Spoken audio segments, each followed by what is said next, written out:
What is up, gamers? Today I am doing the matchup look aheads all by my lonesome because basically we're a little behind. We're a little behind on the content, we're a little behind on the matches, and scheduling is tricky. I'm going on vacation next week as well, so I am taking the initiative and I'm just knocking this out right away. Week four matches should be rolling in. I mean, I have my match tonight, so I wanted to, squeeze in the look ahead before any of the week four matches actually roll through. Um, Hoping that we'll get our final week three matchup played this week and hopefully get those week four matches out of the way before Sunday so we can be back on track on Monday for week five. Um, but yeah, this season is really cooking, really cruising along. I mean, we're already in week four. That's like officially you're more than halfway through. It's just happening so fast. But yeah, that's where we are. So anyway, without further ado, let's just get into some of these matchups and talk about it. Um, it's just gonna be a lot of me and my voice. I'm used to having to pause and let someone else speak for a bit. Gives me time to think, but no, we don't have any of that. So the first matchup, luckily for me, is one that I've thought about a lot. This is myself, Fairy Tailwind, versus James. Excuse me, James in the Kecleon's Corner Bodega. So, a couple thoughts about this one. First of all, Salamence is, obviously a key part of this team, but it does struggle a bit into Altaria. It does, like Mega Altaria, which is what I expect. It does struggle a bit into Feraligatr. Just because of that Ice Punch coverage is really scary, and Salamence is a physical attacker. Now, the good news is, and Feraligatr is physically bulky. The good news is Salamence does have Intimidate to try to protect it, but it's still going to die to Ice Punch. It's not enough. One Intimidate drop, so definitely a little bit scary there. But on the upside for Salamence, it's great into Groudon and Ludicolo. It doesn't suffer too badly versus Manectric. And we haven't really seen Registeel coming out from this team, so I don't know if this is the week to bring it. Could be a bit of a problem. It struggles to deal damage though. Like, as much as it's kind of like, I think Registeel struggles to deal damage to my team. Although maybe not. Like, it is actually a pretty good body press user, and that can be okay. And it's also, I don't have good ways of hitting it for super effective damage outside of like, my normal fire coverage, like Salamence with Flamethrower or Gardevoir with Mystical Fire, which isn't always the most reliable. So yeah, Registeel could be problematic for me if it does come out. Linoon is what we see more often. It can taunt the Illumies, which is a problem for Illumies for sure. And then, I don't know, we haven't really seen any Kecleon, Duskull, or Delcatty, so I don't want to say too much about those. I don't think... I mean, Trick Room could be... Trick Room could be an answer to the Tailwind, but I always have Slowking as my own, like, anti-Trick Room, or to even set my own Trick Room, like, this could be a week for Cradily, actually. I think Cradily is decent into Feraligatr and Groudon, so it's not amazing by any means, but it's decent. It does okay into Ludicolo, resists Manectric. Altaria struggles a bit to hit it. It can use Rock-type moves in response. So yeah, Gardevoir, not looking great, I'm going to be honest, because it's like, it doesn't have any good matchups, and it doesn't really have any... It has like a few slightly unfavored ones. Like, so Feraligatr and Groudon, obviously really strong physical attackers. Gardevoir is very physically frail. And then Gardevoir just doesn't hit any of these things for super effective. Like, the best thing it has going for it is it has uh, Mystical Fire for Registeel. But Registeel doesn't care that much. I don't think Registeel cares that much. It can just use Heavy Slam or something and kill Guard of Wire right away. So, yeah, not an amazing Guard of Wire matchup. Even Shift Tree is a little better. It obviously threatens for Alligator and Groudon for big damage. Those are some of the biggest threats. So having Cradily and Shift Tree as like these really powerful grass type attackers, although Cradily is not really powerful, but grass type attackers nonetheless, I think is going to be pretty crucial. Also just for resisting Manectric. And then Whalewine. Whalerine's been kind of a staple. I think I could see a Trick Room mode actually for this team with Slowking, Whalerine, and Cradily. +1, I don't know what that would be, but yeah, it could be pretty decent because excuse me. Whalerion is nice into Altaria. It's not great into Feraligatr, but it's nice into Altaria and Groudon. It does struggle versus Ludicolo.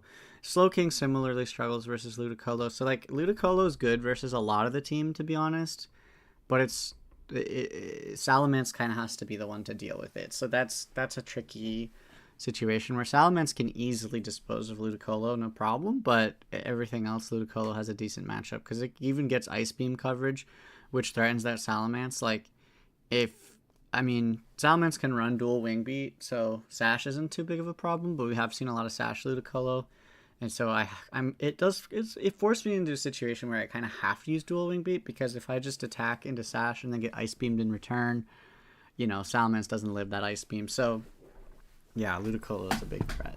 I do think this is, like, honestly kind of one of the more even matchups across the board, so it's going to be a difference of preparation and what strategies come out. Like, I think it's possible for Kecleon's Corner Bodega to use strategies that I didn't think of and win pretty easily, or I think it's also possible for me to use things that maybe the Kecleon's Corner Bodega squad isn't ready for, and then like I could win easily as well. So it's just like, I don't know, there's a lot of, I don't know. I think it's a pretty decently even matchup.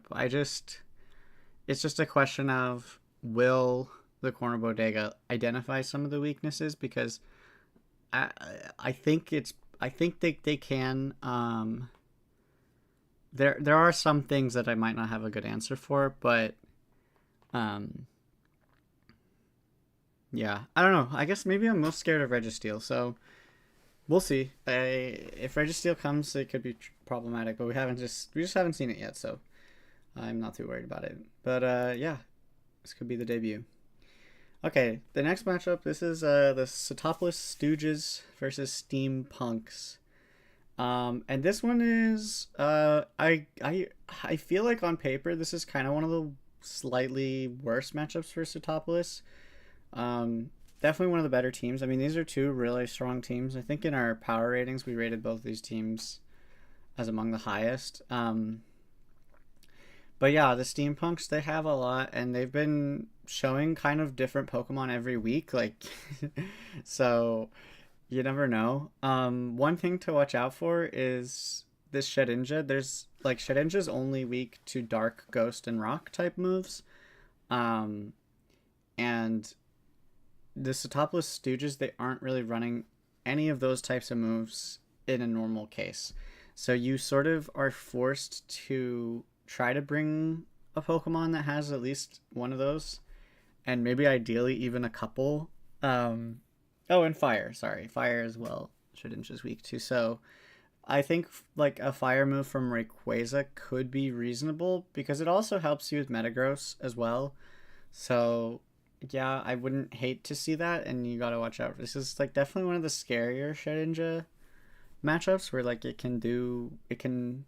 really forces you to pick moves you wouldn't normally pick, and in a way that we haven't seen. Like a lot of other teams, like they naturally kind of want to run a Rock Slide, or they have a Fire move Pokemon, or something like, or they have a Dark type on the team, but this team just doesn't have that. So that's one thing. And then the other thing is, I think the Steampunks, they have really easy answers for Jirachi. So like Swampert has stab super effective moves for Jirachi, and Blaziken obviously also stab super effective moves for Jirachi. So, and like Blaziken with speed boost will outspeed the Rayquaza, or will outspeed the Jirachi. So you do have to get the speed boost up to do that, but I think you're happy to do that. So yeah, that once you get rid of Jirachi, that leaves this Rayquaza pretty exposed.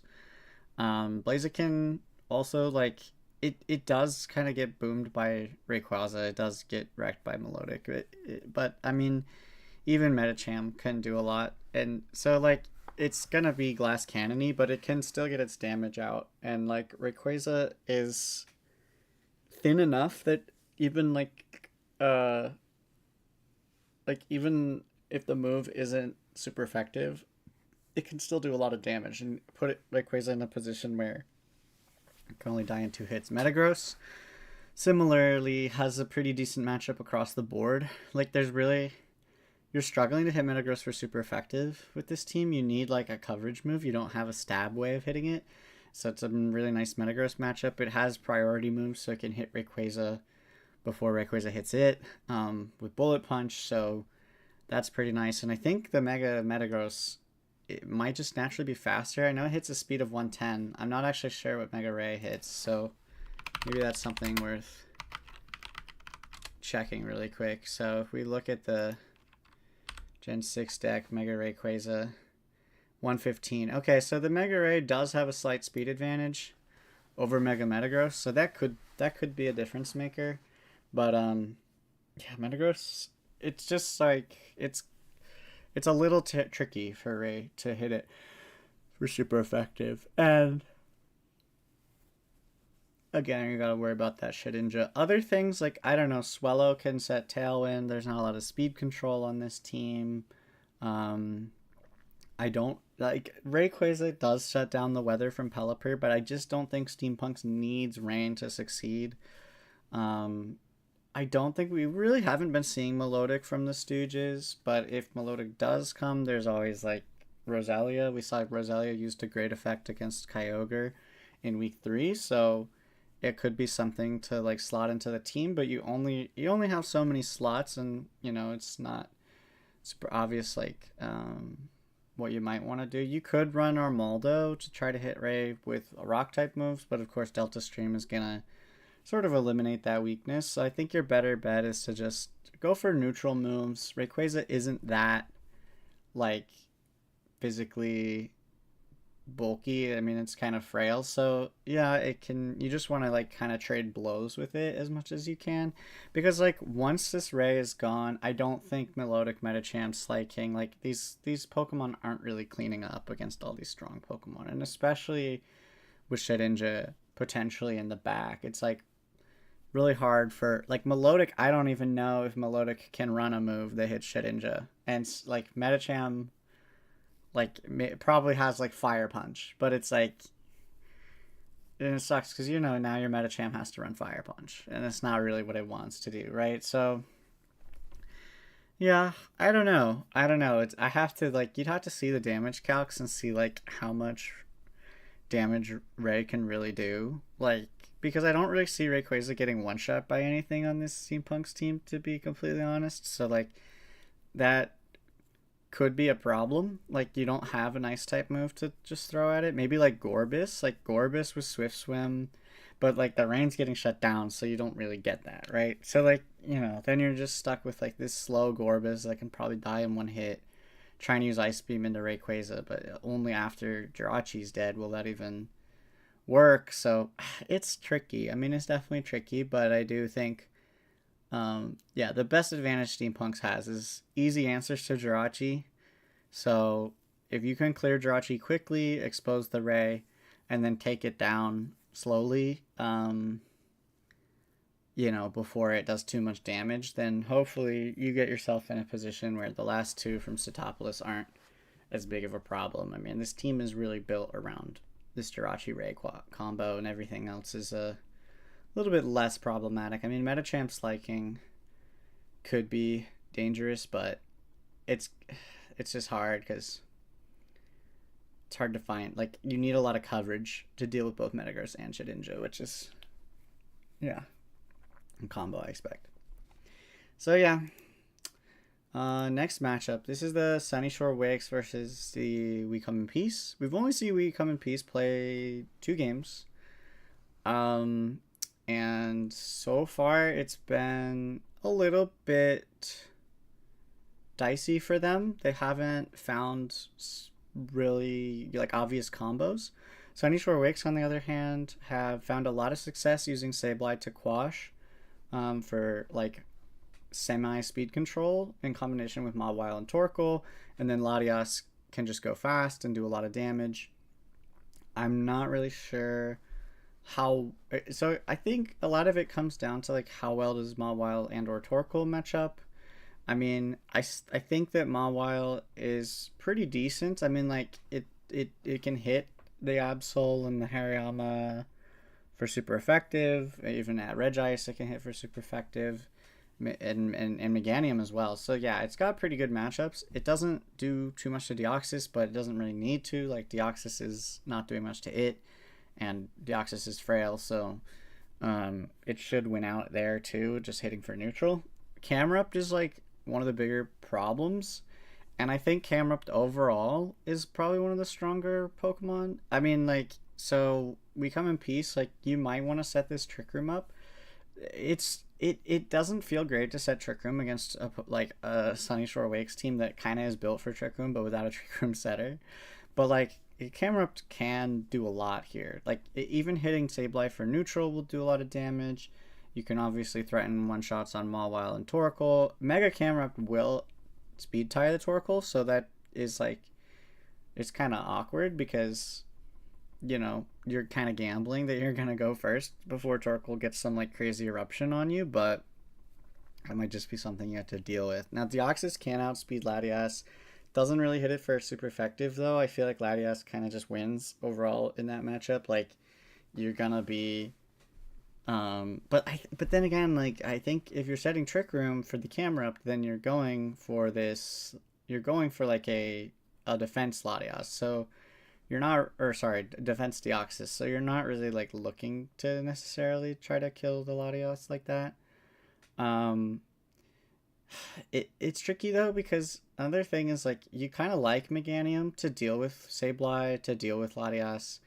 Doesn't help you with Mawile, but it does help you with those two. And if you're going Mega Meganium, then you can't go Mega Camerupt. And I think you need Mega Camerupt to win in like to do well in like a speed control battle versus or to do well in Trick Room basically. So maybe you can forgo the Trick Room and you could just try to play Mega Meganium, but like I'm just scared because if Sableye just gets quashed and Mawile comes out and like just kills your Meganium in one hit, then like how are you getting around that? You kind of have to have some sort of fake out pressure or like two Pokemon that can both threaten Mawile. So like maybe you're leading with Camerupt and Meganium. Like regular Camerupt can still do a lot of damage here, even if it's not like the speed Camerupt. So or sorry, the Mega Camerupt. So like I don't know, maybe you could do something along those lines. Trapinch is another one to consider if you really want to lean into Trick Room, because this thing will even underspeed Torkoal and threatens both Torkoal and Mawile for like decent damage. Nothing insane because those Torkoal's so physically tanky. Yeah, you can use Masquerain to help protect Mawile as well. I would try to use like Hariyama and Masquerain to shut down the Mawile and then let Camerupt and or Meganium like play the rest of the game because yeah, I think that's like your best bet. Mega Absol, I should mention, also good into Latias, so you don't, you could use that. I mean, you could also use Mega Absol against Sableye or even just regular Absol with like a Focus Sash so that Mawile doesn't kill you right away. Could be pretty significant. I don't know what Absol has in terms of like how it can deal with Mawile, but it does do good into Banette, and it's probably okay versus Sableye and Latias as well. So yeah, I don't know. There's a lot of options. I do think Sunny Shore Wakes like they're like the Sunny Shore Wakes, they have a little more obvious like combination, but I don't know like that you can break through it very easily here. It's just Mawile is just it's hard to beat, and you kind of need two answers to it because you need to be able to like somehow deal with this Sableye really quickly before Mawile can start taking you apart. So yeah, I don't know. I think yeah, Sableye Mawile pretty spooky. Let's move into the next and final matchup. This is the Spirit Airlines versus the Gen 3 Janitors. So this is one I haven't really. This is the one I've thought about the least, to be honest, of all of them. So let's think about it, shall we? I think, like right off the bat, like I think it's Spirit Airlines is lacking in obvious Kyogre solutions. Kyogre is very specially bulky, so Latios, you'd have to run the calcs and see how much Latios can do.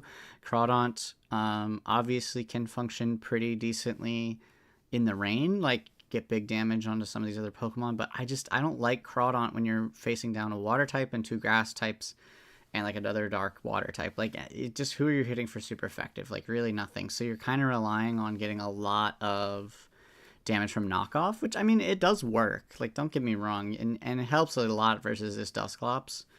But yeah, I don't know. I think Chimecho could be an interesting bring here. Like there aren't good answers for it outside of Sharpedo, and it can like set up some calm minds and become pretty specially bulky, which matters a lot here.